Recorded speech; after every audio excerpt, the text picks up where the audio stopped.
We are catching up with NFL Network's Steve Wyche. You can follow him on Twitter at Wyche89. Steve, thank you for taking some time to chat with us a little bit here. Let's start with expectations for this Broncos team. From a national perspective, what do you think is realistic this season? It's weird because, they seem kind of a trendy team because people saw how Drew Lock finished, the way they looked. They like the draft. But I still don't think they've registered. I think part of it's because the Chiefs are in the division, right? And so they're like, okay, no one's going to catch the Chiefs. And if so, it's probably a team maybe like the Chargers, which has all this talent on both sides of the ball.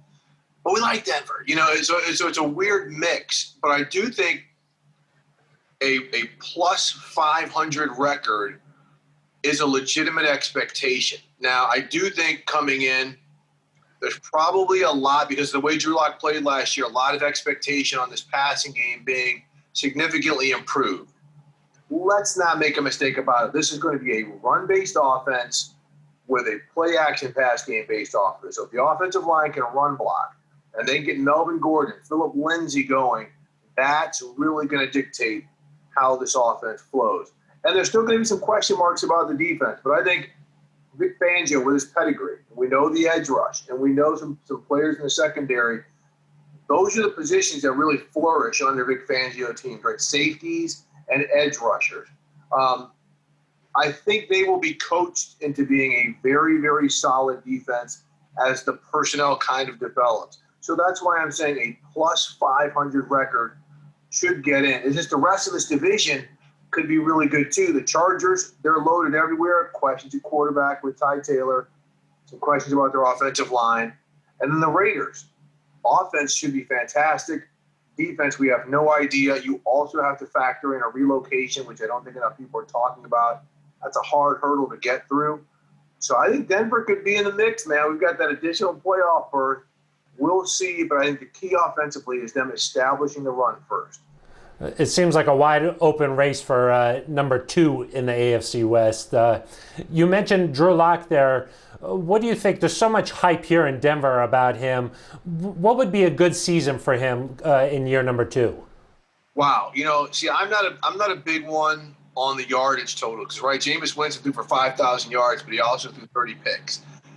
I think the key thing for him is completion percentage, probably above 65%. And then the touchdown to interception ratio. If he could be somewhere in that 26 to 33 touchdown and sub double digit interceptions, if he's a 2.5 to 3 touchdown to interception ratio, that means he's playing football the right way. That means the offense is functioning at a really good level. And you know what that also means? It means the defense is getting some takeaways and getting him the ball into some favorable positions. That's winning football. Right now, we can talk about all the yards, we can talk about all these touchdowns, blah, blah, blah. It is about takeaways, capitalizing in the red zone, and not giving the ball up. That is winning football right now with the type of roster that a team like Denver has. So I think that is the key for Drew Lock, more than some of these fantasy football numbers. And, of course, wins versus losses is also, key. How you gauge quarterbacks. Again, I think touchdown-interception ratio, completion percentage is huge.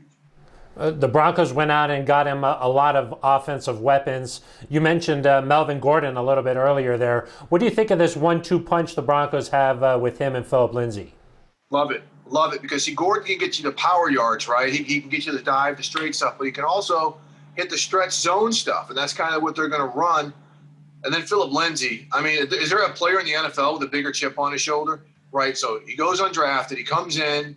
He's like, I'm doing all this stuff. People still don't talk about me. Oh, and my team went out and got somebody in free agency to take my carries. So he is going to be motivated to hit the home run every play. So he's got to take care of the ball when you're trying to play football like that. But I love this combination, but it only works if things up front work. And we know that's kind of patchwork with James opting out and for the COVID reasons. That really affected kind of the shuffling of that offensive line. So they've got to figure some things out. Mike Munchak's the guy to do that. But that's the key to me, how to get this running game going. That's a big question mark. A lot of talk about that offensive line here in Denver. On the other side of the ball, Von Miller is heading into his 10th season. Last year didn't go quite as planned for him. Do you think he still can get back to that level that we saw him play during 2015, 2016? I do, in part because I love some of the things that he's talking about. Hey, watching Kobe, watching The Last Dance. I realized that I did not do what I need to do to be great, and understanding that. For a veteran player to humble himself to the point saying he's got to rededicate so much of his lifestyle, how he's eating. We hear about guys doing that in that third year, fourth year, trying to get that new contract. But as someone who's covered the sport for a long time, some of these veteran players who I won't say have a rebirth, but have a resurgence in themselves, which kind of spawns an attitude among his teammates.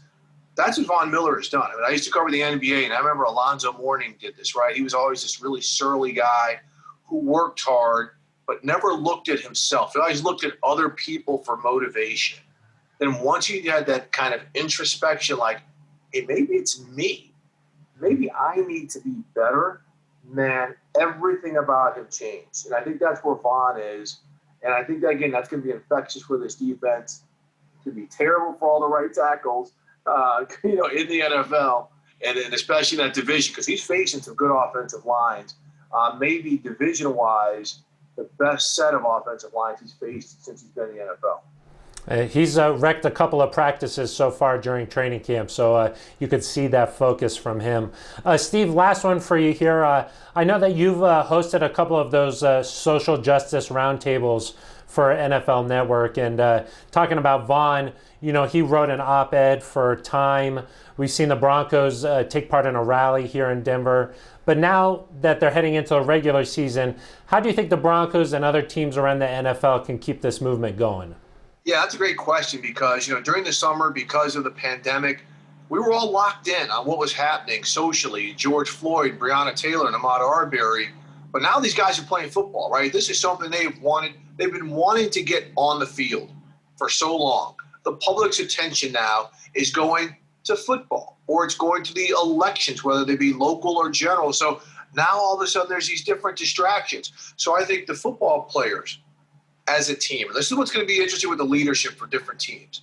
Are they going to stay organized? We hear them say, yes, we're going to be more focused than ever. We're going to use our platforms. We're going to possibly put some messages on our helmets this year, which the NFL is allowing these teams to do. I think the majority of players will do that. But at the same time, they're thinking about COVID and the new spikes. They're thinking about this, which is why it's important for people like Von and a club like the Broncos. It means so much to that community to stay involved. We see what's happening. We've seen these videos happening out in Aurora. We've seen some of the things happening in the country. That's why it's important for these coaches and players to understand their influence. If they don't change people in their respective age groups or whatever, they need to think about how important it was when they were younger, when they were little kids, and to see how much, if a football player spoke to them or signed an autograph, that sticks forever. So if they convey messages of hope and positivity and inclusion, and when I say inclusion, being part of the process, voting, when you're old enough to vote, that sticks. And so I really hope they keep their eye on the prize. I know that with an organization that's going to support the players no matter what they do, which is hugely important because we didn't see that 4 years ago across the NFL. And so I'm encouraged. But again, we've got football. We've got these guys, what they love to do, what they've trained their whole lives to do, kind of coming in as a potential distraction, if we want to say it like that, when you're talking about, staying focused on social issues. So we'll see. It's kind of a catch-22. You got to focus on football, but at the same time, there's more eyeballs on the team and football in general. So hopefully they can keep things going here and stay focused. I know the Broncos have started a campaign for Get the Vote Out, so trying to keep things going here as we head into the fall. Steve, thank you so much for your time. Really appreciate everything. Thank you. All the best.